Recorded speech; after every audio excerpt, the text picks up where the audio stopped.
um texto em Êxodo, capítulo 14, a palavra do Senhor, no versículo de número 26, diz assim, 14, 26.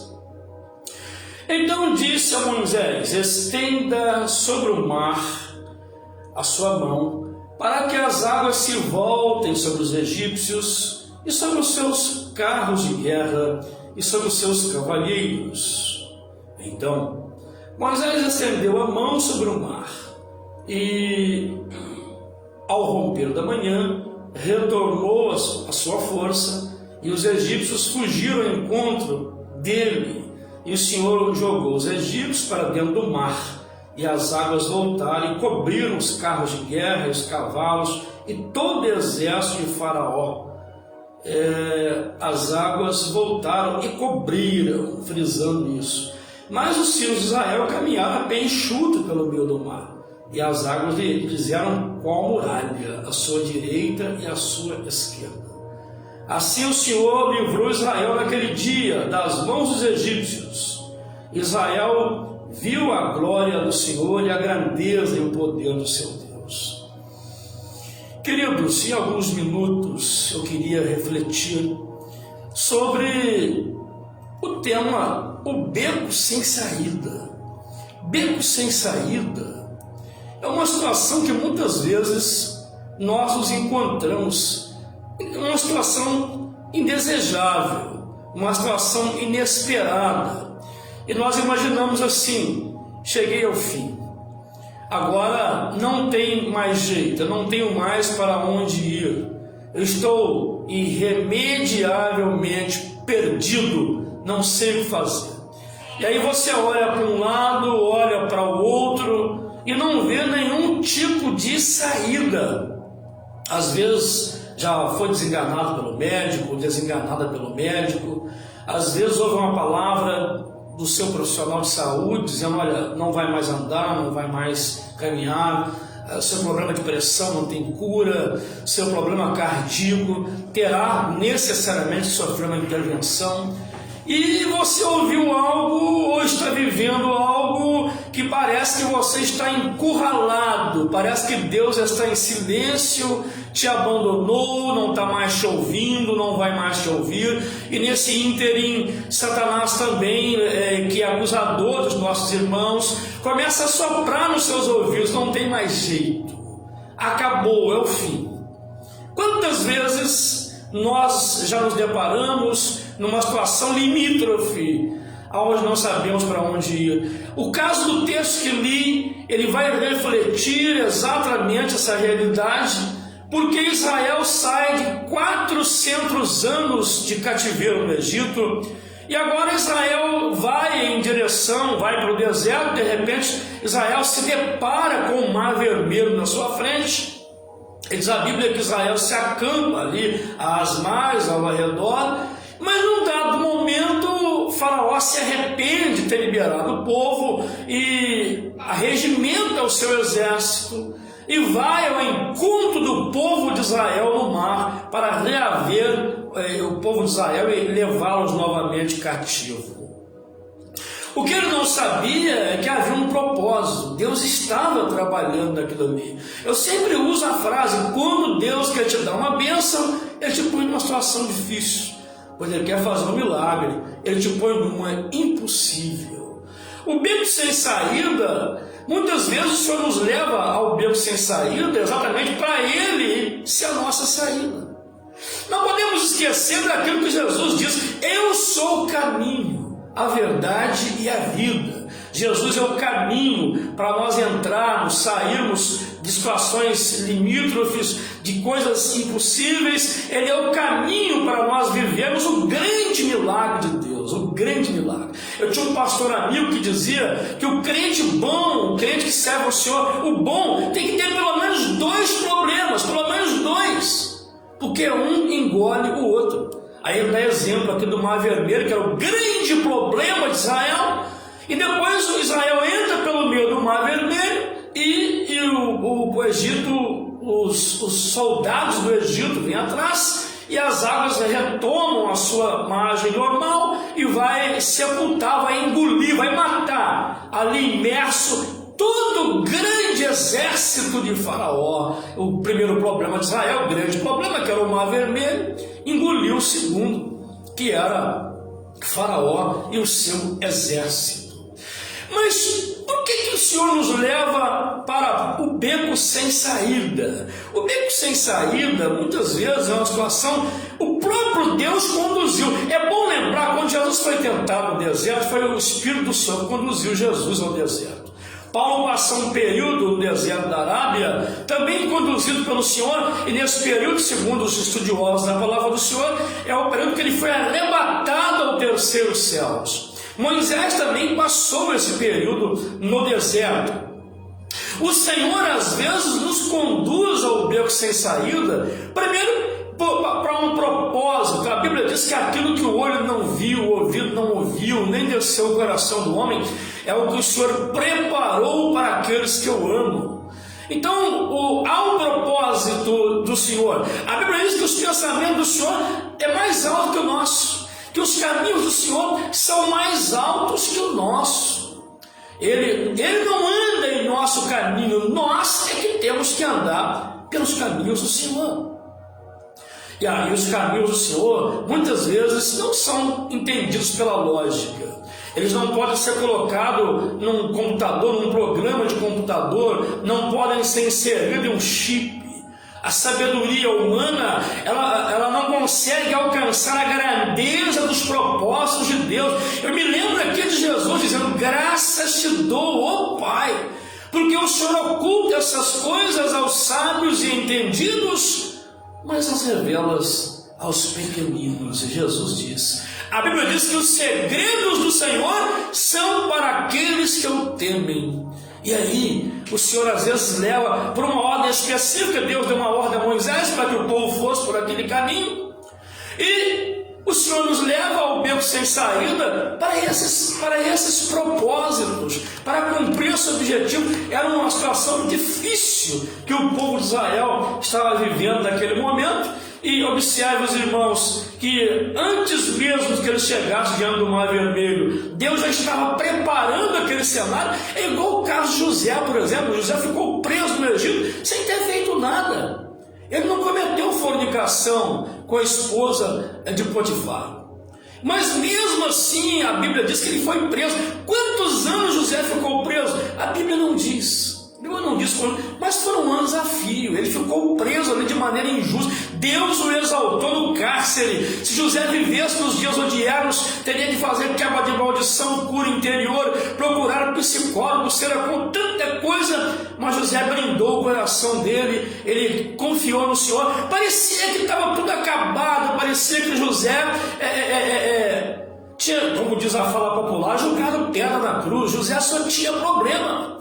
Eu fico lembrando de José, comparando José com Paulo. Paulo dizia: o Espírito do Senhor me revela de cidade em cidade que me aguardam prisões e tribulações. Pregar numa atmosfera dessa, falar do Evangelho numa atmosfera dessa é muito complicado. No momento que se prega casa nova, carro novo, casamento novo e tantas coisas, no momento em que o materialismo vai avolumando-se no coração humano, falar das grandezas, da simplicidade ao mesmo tempo, das grandezas de Deus, é uma coisa quase que incompreensível pela lógica humana. Não dá para compreender. Mas antes mesmo que José chegasse diante de Faraó, Deus já preparava a plataforma do Egito, aonde José subiria como governador. Antes mesmo de Israel chegar diante do mar, Deus já tinha preparado o cenário para que o povo pudesse viver o maior milagre da história humana. O maior milagre da história humana. Seria uma vitória terrível, magnífica. Um povo sem qualquer arma, vendo seu inimigo fortemente armado, equiparado para a guerra, sendo derrotado diante dos seus olhos, pelo poder de Deus, tragados, engolidos pelas águas do Mar Vermelho. Observe, os irmãos, que o Senhor, Ele vai trabalhar de maneira muito especial nesse momento. Deus está me falando ao íntimo agora, que Ele está do seu lado, Ele tem um propósito na sua vida. Você precisa tomar uma resolução de obedecer ao Senhor. A Bíblia diz que o mundo passa os seus prazeres, mas quem faz a vontade do Senhor permanece para sempre. A Bíblia diz que Deus não ouve pecadores, mas em qualquer nação, aquele que teme e pratica o que é justo, Ele o ouve.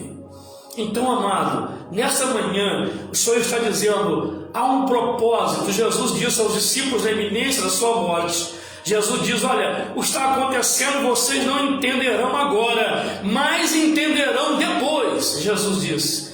A Bíblia diz que as coisas reveladas são para nós e para nossos filhos, porém as ocultas pertencem ao Senhor. Há um propósito. Deus está no centro do universo, no lugar mais alto da história humana. O Salmo 91 diz que é o esconderijo do Altíssimo. Ele está assentado em um trono. João viu um anjo forte que desceu dos céus. Ele colocou um pé sobre a terra, o outro pé sobre as águas. Terra representa movimento político, águas, movimento religioso. Isso quer dizer que nada acontece na terra, que todas as coisas na terra estão debaixo dos pés de Jesus Cristo e nada ocorre sem que Ele permita. Há um propósito pré-definido pelo Senhor. Pode começar a glorificar a Jesus essa manhã, porque Ele te colocou no beco sem saída, para que você descubra que a sua maior saída está no Senhor. Eu me lembro do Salmo 121, eleva os meus olhos para o monte, de onde me virá o socorro? O meu socorro vem do Senhor, que fez os céus e a terra. Mas por que o Senhor te leva a um beco sem saída, meu irmão? Ele te leva a um beco sem saída porque Ele quer provar.